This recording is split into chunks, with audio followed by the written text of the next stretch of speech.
Kerajaan Sriwijaya merupakan kerajaan bercorak Buddha, bahkan pada masanya kerajaan Sriwijaya menjadi pusat agama Buddha di Asia Tenggara.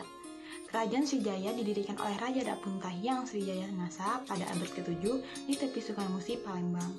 Dalam bahasa Sanskerta, Sri berarti bercahaya atau gemilang, dan Wijaya berarti kemenangan atau kejayaan. Maka Sriwijaya bermakna kemenangan yang gilang menggilang.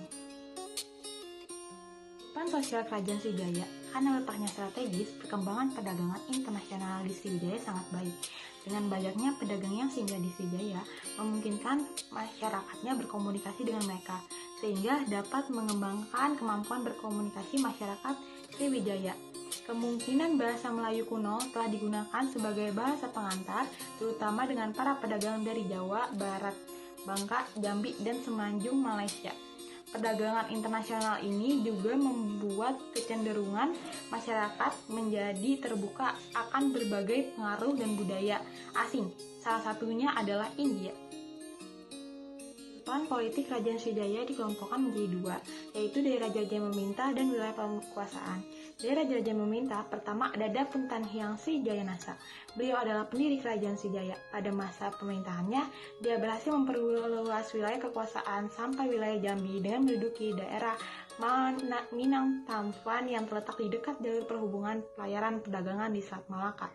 Sejak awal, dia telah mencita-citakan agar Sriwijaya menjadi kerajaan maritim. Yang kedua ada Balaputra Dewa. Awalnya, Balaputra Dewa adalah raja dari kerajaan Shailendra.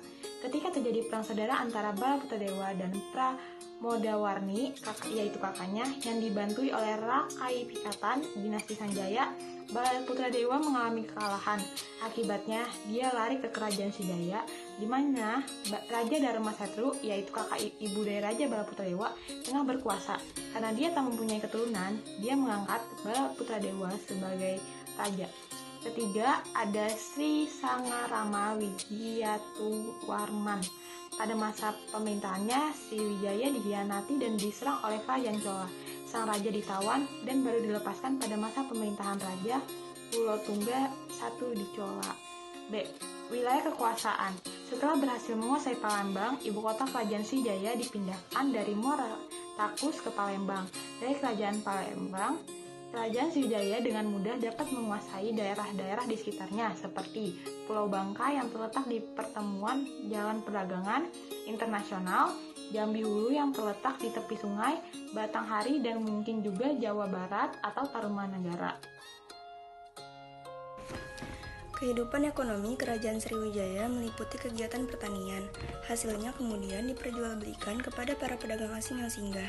Hal ini didukung dengan adanya letak yang sangat strategis sebagai jalur perdagangan internasional. Akibatnya, banyak para pedagang dari India dan Cina ramai-ramai berdatangan. Faktor lain pendukung kegiatan ekonomi adalah berhasilnya Sriwijaya menguasai wilayah-wilayah strategis di sekitarnya seperti Selat Sunda, Selat Malaka, Laut Natuna, dan Laut Jawa. Dikuasainya daerah-daerah tersebut tidak terlepas dari kekuatan armada laut Sriwijaya dengan kapalnya yang begitu banyak.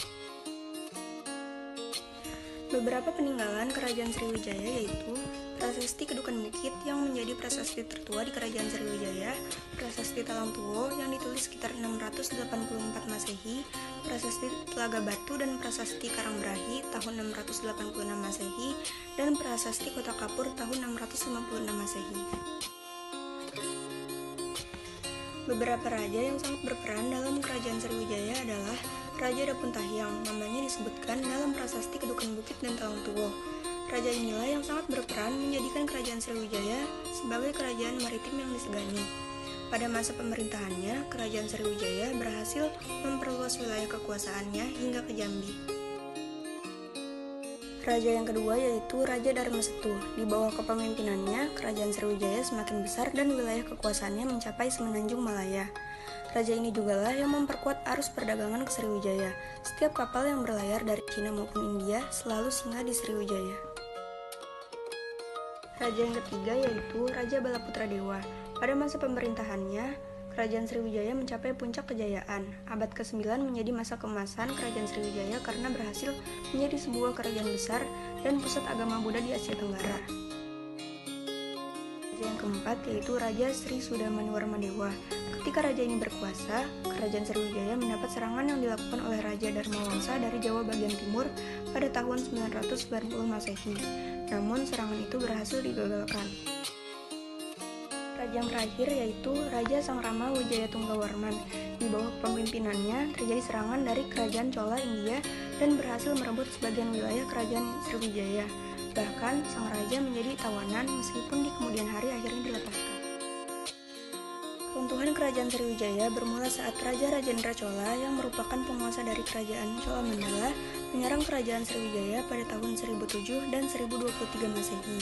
Penyerangan ini berhasil merebut bandar-bandar kota Sriwijaya. Penyerangan ini dapat terjadi karena kedua kerajaan tersebut bersaing dalam bidang pelayaran dan perdagangan. Tujuannya adalah untuk meruntuhkan armada Sriwijaya. Keruntuhan ini membuat kondisi ekonomi Sriwijaya berangsur melemah sebab para pedagang yang sebelumnya berdagang di Sriwijaya semakin berkurang. Keadaan inilah yang membuat kekuatan militer Sriwijaya juga melemah. Kondisi ini membuat para prajuritnya melepaskan diri, hingga akhirnya kerajaan Sriwijaya ini runtuh pada abad ke-13. Sekian penjelasan kami tentang kerajaan Sriwijaya, selebihnya kami mohon maaf. Wassalamualaikum warahmatullahi wabarakatuh.